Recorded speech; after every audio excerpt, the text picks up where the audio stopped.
राम राम मेरे प्यारे भाइयों, राधे राधे। और आप सब कैसे हो? आज सब उनके लिए आप सोचते होंगे मस्त होंगे, अच्छे होंगे भाई। बहुत सारे हमारे ड्राइवर भाई गाड़ी ले आते हैं और ओला उबर रैपिडो में बिजनेस अकाउंट क्रिएट करा के चलाते हैं भाई। और उसमें कुछ प्राइवेट हमारी भी बुकिंग होती है। तो प्राइवेट बुकिंग का तरीका, किराया हम लोग कैसे तय करेंगे, आज इस विषय में चर्चा करेंगे। देखो, ओला उबर रैपिडो चलते हैं तो हम लोग कुछ नहीं करना पड़ता है, ऐप में ही सारी चीजें आती हैं। लेकिन कुछ चीजें इंक्लूड नहीं होती है तो हम लोग अलग से चार्ज करते हैं, जैसे कि टोल हो गया या कहीं का पार्किंग हो गया। ठीक है, तो ये सारी चीजें हैं जो हम अलग से लेते हैं। लेकिन कुछ बड़े शहरों में वो भी इंक्लूड होके आती हैं। ठीक है, तो ऐप बेस्ड कंपनी में चलाना तो आसान है, लेकिन प्राइवेट काम जो है हम अगर लेते हैं तो किस रेट में लें, क्योंकि बहुत सारे नए भाई हैं, उन लोगों को तरीका नहीं पता होता है। तो आज उन्हीं के लिए ये आज वीडियो होने वाला है। तो फिलहाल तो हमारी खाली गाड़ी है भाई। प्राइवेट बुकिंग के बारे में बात कर रहे हैं कि हम लोग जो है प्राइवेट बुकिंग जैसे कि करते हैं तो हम किलो किस रेट से लें, जिससे कि हमारा जो है घाटा भी ना हो, कस्टमर को भी रेट बहुत ज्यादा ना लगे और वो हमको दोबारा फिर जो है बुकिंग प्रोवाइड कराए। तो सबसे आसान तरीका है भाई। बुकिंग भी दो तीन प्रकार की होती है, जिससे आप रेट आप तय कर सकते हो या फिर उनको रेट ऑफर कर सकते हो। जैसे कोई रेंटल के हिसाब से मांगता है, उनसे आप पूछो कि सर आप किस हिसाब से आप बुकिंग मांग सकते, आपको चाहिए गाड़ी। ठीक है, और गाड़ियां भी कई प्रकार की होती है। मान लो एसयूवी है, मिनी है, प्राइम है।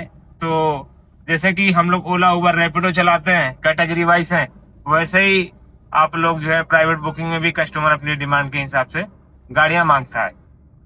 किसी को दो तीन लोगों की जरूरत है तो हो सकता है वो मिनी गाड़ी मांगे, या थोड़ा सा सेफ्टी को लेके थोड़ा सा सचेत है तो हो सकता है सेडान गाड़ी मांगे, या नीड है तो भाई अर्टिगा गाड़ी भी मांग सकता है। ठीक है, हर गाड़ी का रेट डिफरेंस है, एक जैसा नहीं है। आप अपने हिसाब से देख लीजिएगा।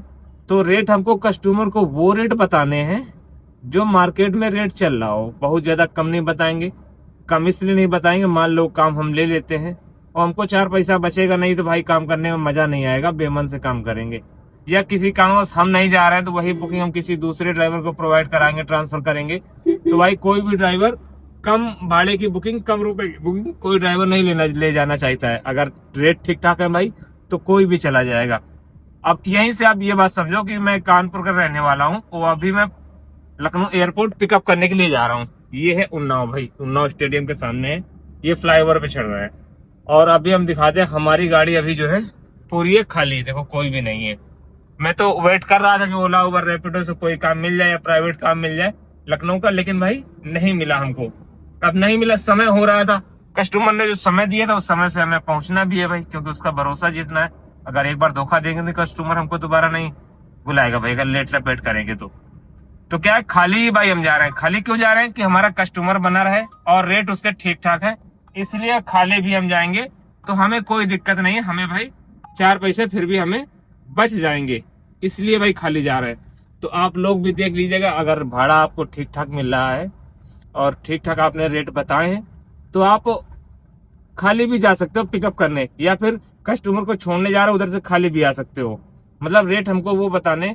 वन वे के रेट में तो कोशिश करना भाई काम ना करना पड़े, बकाया आप अपने हिसाब से देखना, क्योंकि बहुत सारे लोग वन वे से भी काम कर रहे हैं। मतलब वन वे से मतलब एक तरफ का भाड़ा ले रहे हैं। फॉर एग्जाम्पल, हम कानपुर से जो है लखनऊ का एयरपोर्ट का, ये मान के चलो 2 से 2,500 रुपए लेते हैं। अगर उधर से हमें खाली भी आना पड़े या इधर से, जैसे कि आज हम खाली जा रहे हैं तो कोई फर्क नहीं पड़ेगा, हमारा आना जाना सब कुछ हो जाएगा। भाई कितना है, 100 रुपए जाने में टोल, 50 रुपए आने में टोल, 150 रुपए का टोल ये हो गया, और लगभग 600 रुपए सीएनजी हो गई, और पार्किंग वगैरह सब कुछ, मतलब सारा कुछ इंक्लूड करके 1,000 रुपए खर्चा आएगा। लेकिन फिर भी हमको अगर 2500 की बुकिंग है तो आराम से 1500 रुपए बचाएंगे, जो कि सही है भाई, क्योंकि गाड़ी हमारी लगभग जो है 150 किलोमीटर चलेगी, क्योंकि हमें एयरपोर्ट से पिकअप करना है। 2,500 की बुकिंग भाई बुरी नहीं है और बहुत ज्यादा भी नहीं है, क्योंकि हम दोनों तरफ का भाड़ा भी ले रहे हैं।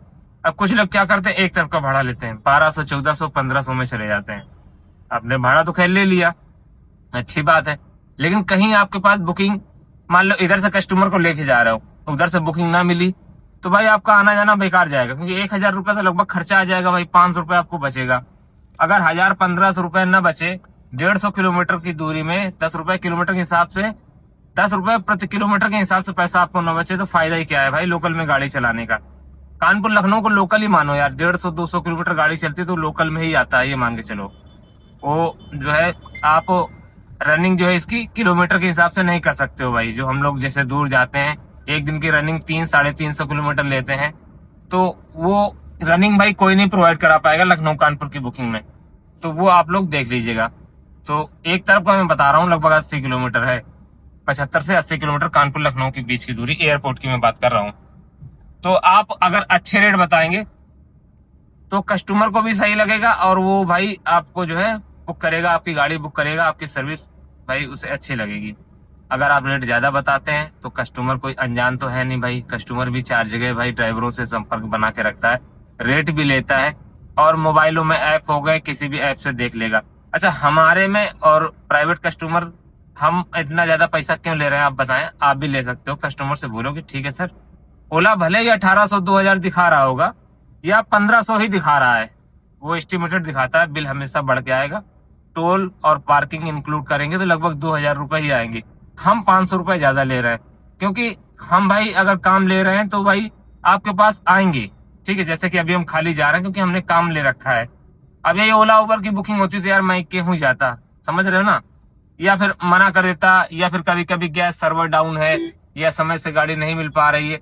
हम खुद ही भाई अपनी खुद बता रहे हैं, कई बार क्या होता है रेट सही नहीं होते तो कस्टमर की बुकिंग उठा के मैं कैंसिल कर देता हूँ जब समझ में बुकिंग नहीं आती। ऐसे ही बहुत सारे ड्राइवर और भी हैं जो बुकिंग आती है एक्सेप्ट करते हैं, लेकिन फिर रेट उनको कम लगे तो फिर उठा के कैंसिल करते हैं। उसमें क्या कस्टमर का समय बर्बाद होता है।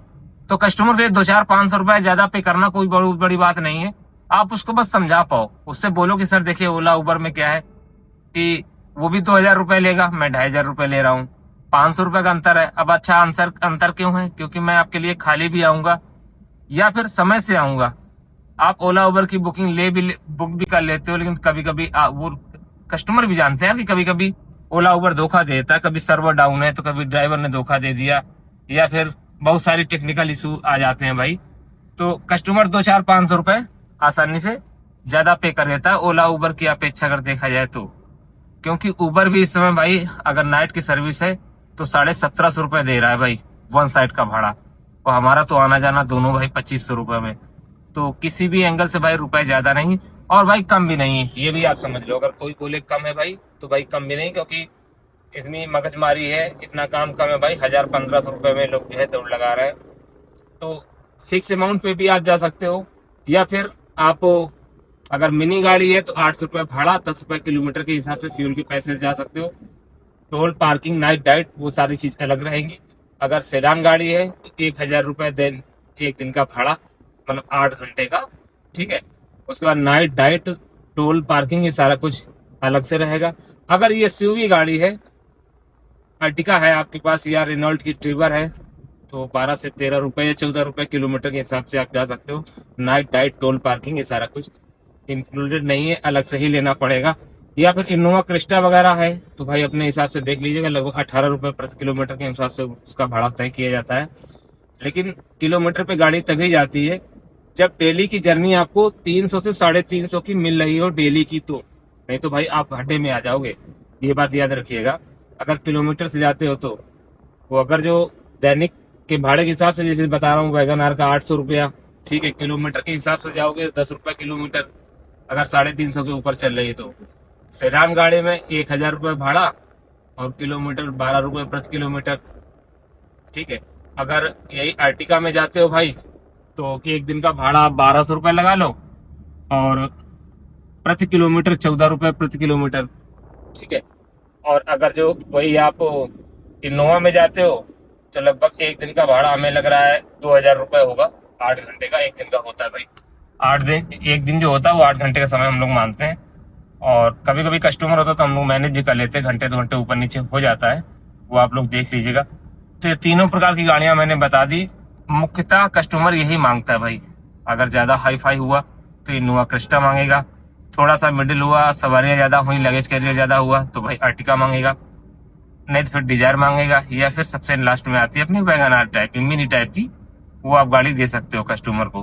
तो मुख्यतः यही गाड़ियां जो है कस्टमर मांगता है, हम लोग यही गाड़ियां प्रोवाइड कराते हैं। तो तीनों चारों कैटेगरी हैं, सारे के रेट मैंने बता दिए हैं भाई। और कुछ लोग रेंटल के हिसाब से मांगते हैं, तो आप लोग 300 रुपए प्रति घंटे के हिसाब से रेंटल का चार्ज वसूल कर सकते हो मिनी में। अगर सेडान गाड़ी है तो 350, और अगर जो एसयूवी अर्टिका वगैरह है तो 400 रुपये।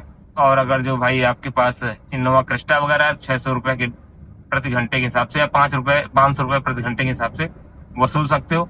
उसमें 1 घंटे में 10 किलोमीटर की आपको जर्नी मिनिमम देनी पड़ेगी। अगर ज्यादा चलती है तो फिर पैसे भाई बढ़ जाएंगे प्रति किलोमीटर के हिसाब से। वो आप लोग जब ये काम करने लगोगे तो धीरे धीरे सारी चीजें समझ में आ जाएंगी। तो 3 प्रकार के भाड़े हम लोग मारते हैं भाई, वसूलते हैं। और चौथा होता है फिक्स अमाउंट में। हमने दूरी देख ली कि ठीक है यहाँ से इलाहाबाद के लिए कस्टमर मांग रहा है तो 200 किलोमीटर होती है, लेकिन मैं अपने आप से भाई 250 किलोमीटर एक तरफ की मान के चलता हूँ। ठीक है, तो उसी हिसाब से फिक्स अमाउंट में बता दिया कि भाई छोड़ना है तो ठीक है, आपको 5,000 रुपये दे दिएगा, 45 रुपये दे दीजिएगा, 55 रुपये दे दीजिएगा। वो अपने आप अपने हिसाब से जब इस लाइन में आओगे, आप काम करने लगोगे तो फिक्स अमाउंट में भी गाड़ी बुक कर सकते हो, या फिर किलोमीटर के हिसाब से जा सकते हो, या डेली भाड़े पे भी जा सकते हो, या रेंटल के हिसाब से भी गाड़ी बुक कर सकते हो।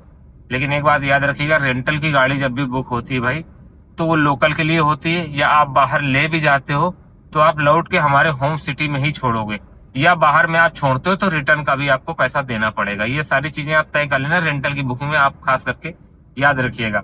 ऑनलाइन बुकिंग हो, ओला उबर या किसी ऐप के माध्यम से जा रहे हो, या फिर आपके पर्सनल कस्टमर हो, तब भी उनसे बात कर लीजिएगा। ठीक है, रेंटल की बुकिंग में मैं बाहर भी चलूंगा, कोई दिक्कत नहीं है।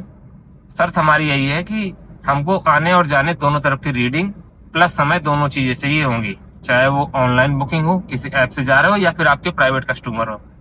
तो तीनों चारों प्रकार के मैंने बता दिए तरीके आपको। अब आप बोलोगे भाई कस्टमर मिलेंगे कहाँ से? तो भाई कस्टमर आपके व्यवहार, आपके नेचर और आपकी गाड़ी के रखरखाव, गाड़ी के चलाने का तरीका, ठीक है, ये सारी चीजें डिपेंड करता है। और यही ओला उबर या रैपिडो या जिस भी ऐप से हम लोग काम करते हैं ना ऑनलाइन, तो भाई इन्हीं के कस्टमर हम लोग को जो है रवैया देख के, गाड़ी का देख के जो है मेंटेनेंस और हमारी जो है गाड़ी की ड्राइविंग स्किल को देख के जो है प्रभावित होते हैं। वो लोग पर्सनल नंबर हमारा मांग लेते हैं, या नहीं भी मांगते तो हम लोग अपने तरफ से ऑफर करते हैं, सर ये नंबर रख लीजिए हमारा, चाहे तो विजिटिंग कार्ड भी छपवा देते हो, छपवा सकते हो। वैसे विजिटिंग कार्ड का जमाना रहा नहीं भाई, क्योंकि विजिटिंग कार्ड कोई लेता है लेकिन भाई उसको फेंक ही देता है। आजकल कैरी कोई नहीं करता है, कोई पर्सन नहीं रखता भाई।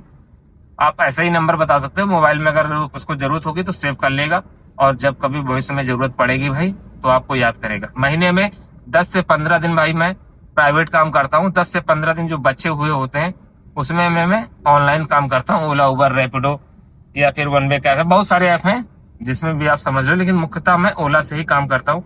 आप लोग अपने हिसाब से देख लीजिएगा, आपके लिए जो भी बेटर हो, आपके शहर में जो भी अच्छी सर्विस दे रहा हो, अच्छे रेट दे रहा हो, आप वो ऐप आप चला सकते हो। मैं किसी को रिकमेंड नहीं कर रहा हूँ, किसी का प्रचार नहीं कर रहा हूँ, ये बात आप लोग समझ लीजिएगा भाई। फिर मौज मत लीजिएगा कि विनय भैया आप तो जो है फलाने ऐप की बड़ाई कर रहे हो। मैं किसी ऐप की बड़ाई नहीं कर रहा हूँ, किसी गाड़ी की बड़ाई नहीं कर रहा हूँ भाई, किसी सिटी की बड़ाई नहीं कर रहा हूँ। हर ऐप अपनी जगह सही है, हर गाड़ी अपनी जगह सही है, हर सिटी में अपने हिसाब से काम है भाई। जितनी बड़ी सिटी होगी उतने ज्यादा खर्चे होंगे, उतनी ही ज्यादा आमदनी होगी, मतलब कमाई होगी। ये बात आप याद रखिएगा। हमारा कानपुर छोटा शहर जरूर है, लेकिन उसकी कुछ अच्छाइयां भी हैं। मैंने माना कि कम काम है भाई, लेकिन झंझटें भी कम है, ट्रैफिक वगैरह कम है, और खाने पीने का सामान महंगा सस्ता है, और रहने होने के लिए भी हमारा कानपुर सही है। प्रदूषण उतना ज्यादा है नहीं। आप दिल्ली की और मुंबई की कंपैरिजन करोगे कि यार मुंबई में दिल्ली में कमाई बहुत है, अरे भाई कमाई बहुत है तो खर्चे भी तो ज्यादा है भाई। खर्चे ज्यादा हैं, ट्रैफिक ज्यादा है, पोल्यूशन ज्यादा है, तो सारी चीजें कंपैरिजन करोगे ना भाई, तो हमें तो अपना कानपुर ही अच्छा लगता है। ठीक है, आप अपने हिसाब से देख लीजिएगा भाई। तो ये मैं थोड़ा सा भटक जाऊंगा मुद्दे से, तो बात वहीं पे आते हैं कि हम लोग भी जब हम नए थे भाई तो प्राइवेट कस्टमर ऐसा ही बनाए थे, क्योंकि उस जमाने में तो ओला उबर चलता नहीं था भाई। तो गांव क्षेत्र में किसी ने मालूम हुआ कि हाँ फलाने के यहाँ गाड़ी है, तो आ गया बुक करने के लिए, उसको अच्छी सर्विस दी और वो फिर हमारा हो गया। अच्छी सर्विस का मतलब ये नहीं कि आप उसका जो है एक्स्ट्रा लगेज वगैरह उठा के अपने आप जो है आगे पीछे उसका जो है तेल मालिश करो, ठीक है ना। हमारा कहीं मतलब वो नहीं है, तेल मालिश करने का कतई नहीं है। आपका जो काम है आप वो काम करो। हाँ, अगर बुजुर्ग हैं तो आप उनकी हेल्प कर सकते हो, सामान रखने में और चढ़ाने उतारने में, सारी चीजों में। अगर जो कस्टमर यंग हैं तो भाई उनसे बोलो, वो अपना सामान खुद रखेंगे गाड़ी में और खुद ही उतारेंगे। तो ये चीज देख लो, या आपको अपनी गाड़ी ज्यादा प्यारी है तो आप चाहो तो हेल्प कर सकते हो। फिलहाल मैं तो नहीं करता हूँ, क्योंकि लगेज कैरियर मैंने लगाने रखा है, तो कुछ कैंसिल भाई बुकिंग हो जाती है, ज्यादा लगेज कैरियर होता है, तो वो तो खैर अलग की बात। आपकी इच्छा है लगाओ, आपकी इच्छा ना लगाओ, और गाड़ी की केयर भी ज्यादा करनी पड़ती है, तो आप अपने हिसाब से देख लीजिएगा। फिलहाल मैं तो रिकमेंड नहीं करता भाई। तो वो कुछ चीजें रहीं, तो आप अपने हिसाब से देख लीजिएगा। फिलहाल प्राइवेट में काम करने का तरीका मैंने आपको बता दिया है। और कानपुर से भाई लखनऊ में खाली ही जा रहा हूँ। आप मेरी गाड़ी देख सकते हो, पहले भी मैंने दिखाया था। और लगभग जो है अब उन्नाव जो है पहुंचने वाला हूँ। ठीक है, ये आप लोग पंछी विहार पहुंचने वाला हूँ। आगे रोड आप देख सकते हो। तो ऐसा कुछ है भाई, ये कुछ तरीके अपना के आप भी अच्छा खासा काम कर सकते हो। अब इस समय क्या है, काम वगैरह नहीं है, प्राइवेट काम पे ही हम लोग जो है ज्यादा डिपेंड है। ठीक है, और जब काम होता भी है, सालक होती भी है, तो तब भी भाई मेरे पास जो है टाइम ही नहीं रहता है। जो भी अच्छे ड्राइवर हैं या जिनके भी प्राइवेट कस्टमर बने, वो प्राथमिकता प्राइवेट कस्टमर को देते हैं और ऑप्शन के रूप में जो है ओला उबर को रखते हैं। जब कभी काम नहीं होता है तो हम लोग ओला उबर भी चला के गाड़ी की EMI, अपने खर्चे, दैनिक जो भी खर्चे होते हैं, वो सारे कुछ ओला उबर के ऐप के द्वारा ही मेंटेन करते हैं। मतलब जो मेन है वो हमारा फोकस जो है वो प्राइवेट काम पे है, और सेकेंडरी में अपना ओला उबर रैपिडो ऐप बेस्ड कंपनियां आ जाती हैं। तो आप अपने हिसाब से देख लीजिएगा। अब बात करोगे किसी विभाग में लगाना है तो किस हिसाब से रेट तय करेंगे भाई, तो आप अपने हिसाब से देख लीजिएगा, वो आपके हाथ में नहीं होता। हर विभाग का जो है अलग टाइमिंग के घंटे होते हैं, अलग जर्नी होती है, जर्नी और टाइम के घंटे होते हैं, उस पर डिपेंड करता है। तो कंपनियां अपने अपने हिसाब से पैसे देती हैं। आपको अगर पैसे सही लगे तो आप किसी विभाग में भी लगा सकते हो या मल्टीनेशनल कंपनी में भी लगा सकते हो। आपको अगर कहीं जगह मिलती है लेकिन रेट वगैरह अच्छे होते हैं तब। अगर रेट वगैरह अच्छे नहीं होते हैं भाई तो आप अपने हिसाब से देख लीजिएगा। तो फिलहाल तो मैंने भाई सारी जानकारी आपको दे दी है। आशा और उम्मीद करता हूँ कि आप लोगों को समझ में आया होगा। अगर कुछ बातें छूट गई हो तो भाई आप कमेंट करके जो है हमसे पूछ सकते हो, या हमारे ग्रुप के माध्यम से भी जुड़ के आप जो है बहुत सारी जानकारी प्राप्त कर सकते हो, क्योंकि हमने एक ग्रुप बनाया भाई, इंडियन माई फ्रेंड करके। तो अगर हमारे यूट्यूब चैनल पे आप हमारा वीडियो देख रहे हो तो प्लीज हमारे चैनल को सब्सक्राइब कीजिएगा। और भाई डिस्क्रिप्शन में जाके ग्रुप का लिंक पड़ा हुआ, उससे आप ऐड हो सकते हो। और अगर जो ड्राइवर लाइन से कोई भी संबंधित कोई काम है, कोई जानकारी है, तो आप उसमें भी पूछ सकते हो। 500-600 हमारे ड्राइवर भाई, पार्टनर भाई, ऑनर भाई हैं उसमें, गाड़ी के मालिक वगैरह, तो वो भी आपको जो है सजेशन देंगे, कुछ जानकारी वगैरह देंगे। या पर्सनली हमको फोन करके जो है आप बातचीत कर सकते हो, या पर्सनली व्हाट्सएप करके भी हमसे जानकारी ले सकते हो। अगर फेसबुक पेज पे देख रहे हो तो वहां भी भाई लिंक डाल रखा है, या फिर हमारे इंस्टा पे जुड़े हुए भाई तो इंस्टा पे भी लिंक डाल रखा है हमारे व्हाट्सएप का, तो आप आसानी से जुड़ सकते हो और ढेर सारी जानकारी आप प्राप्त कर सकते हो, ड्राइवर लाइन से रिलेटेड सारी चीजें। तो आशा और उम्मीद करते हैं कि वीडियो आपको पसंद आएगा। अगर वीडियो हमारा पसंद आए तो प्लीज एक लाइक जरूर कीजिएगा। मिलेंगे किसी नेक्स्ट वीडियो में, तब तक सभी भाई को राम राम, जय हिंद, जय भारत।